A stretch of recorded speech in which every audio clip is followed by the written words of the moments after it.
Good evening, my community. How are we doing? We're still a bit in the post-eclipse portal. A lot of us are still feeling very intensely what's happening in the stars and how it affects us on the planet, and especially as high sensitive, creative, heart-based beings. There's a lot to feel and process right now. So the first thing I want to say is, you're not alone. We're really not alone in whatever you're feeling and experiencing right now is part of what's happening within the collective. And so that's the first thing that I want to share today that's in my heart as I start to come out with little baby steps out of my shell. I've been in quite a powerful cocoon the past couple of years, going through some massive transformation. I've shared a little bit about it, and I'll be sharing more, and how dramatically it's affecting my work and those that I'm serving. Maybe signal, maybe not. It just logged me off for a minute. I'll be sharing more about the experiences that I'm having personally and in relation to clients to hopefully support you and whatever you're going through right now, because one of the most important things we can be doing is coming together to support each other and understanding that our suffering is not so, and it's not meant to be solo. And so I've been thinking a lot about perfectionism as a trauma response, and I get this a lot with clients. I get it a lot within my own world. It's something I've had to work with my whole life of growing up in a highly traumatized childhood and unraveling that, getting healthier and healthier in all my relations. I recognized a pattern of stuckness that can come from a perfectionism, which comes from that trauma response. So as children, when we grow up in these pretty intense, stressful environments and the levels of abuse a lot of us endure, we create coping mechanisms. And there's a point in our adult lives where we recognize those coping mechanisms aren't working any longer. And it's time for a shift and change. And it can be a really big wake-up call to see clearly what's not working and how much those patterns have been holding us back. And I feel the one around perfectionism is huge, because we live in a culture that expects high levels of success. We put a lot of pressure on ourselves very early on, and we put it on our children as well, to succeed, to make me proud, to fulfill this supposed place that we're going of achievement, that somehow if we achieve enough, we'll then be worthy of fill in the blank. Love, acceptance, a relationship, a beautiful house, a nice car, whatever the thing is that we're striving for. And in the deep unraveling of all the perceptions and belief systems I built up, believing that I was headed towards a trajectory, and all of a sudden everything had to be put on hold. And so much loss and grief that I've been processing, I had to let it all go. And the grand unraveling has been happening for years. There's a rebuilding that's happening now. And I've no battery, so I'm not going to be able to talk for very long.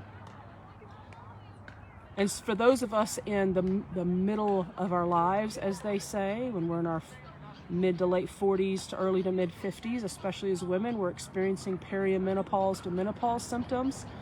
That shit's real. I'm going to be talking a lot more about that. All of our perceptions and beliefs and ways of being get turned upside down. And it's an opportunity to restructure and reprogram ourselves to a whole new way of being in the world. It's the opportunity, so not necessary. It's the opportunity to redo. And that's been the process that I've been in. And so unraveling the perfectionism is just diving in and sharing a message today without thinking about it very much, and recognizing that, and sharing the message I feel very passionate about, that we live in a highly traumatized, highly addictive, codependent society, and we're all trying to figure out how to not do that. However, it's everywhere. We're programmed into it. All the structures of our society, we're programmed into that way of being, and then we expect ourselves to not be that somehow. And so this quest for perfectionism that doesn't actually exist is what we're striving for, but it's inattainable. It's unattainable because of the structure of foundation that we're all born into in this modern day society. And so what I want to share from this is we're always doing the best we can with what we know right now. And when we need to know what's next, it will be presented to us through a message from a friend or reading a book or podcast that's inspiring.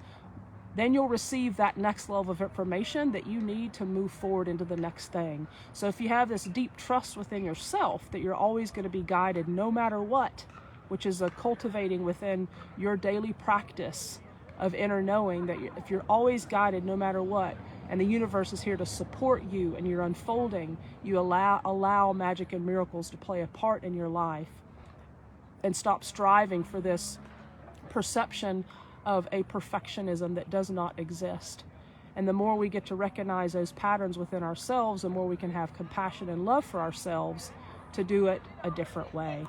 So change starts with being aware of what's happening now and making a different choice.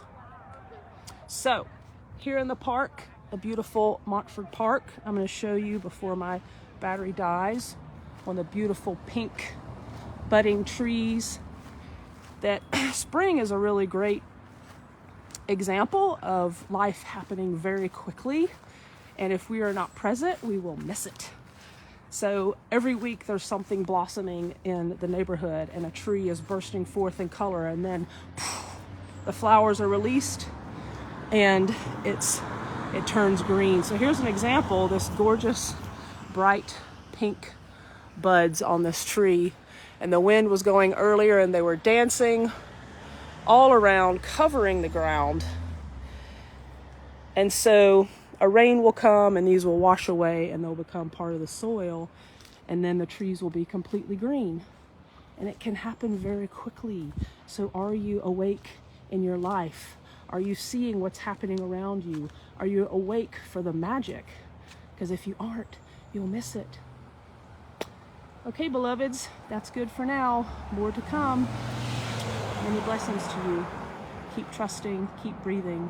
You're doing amazing.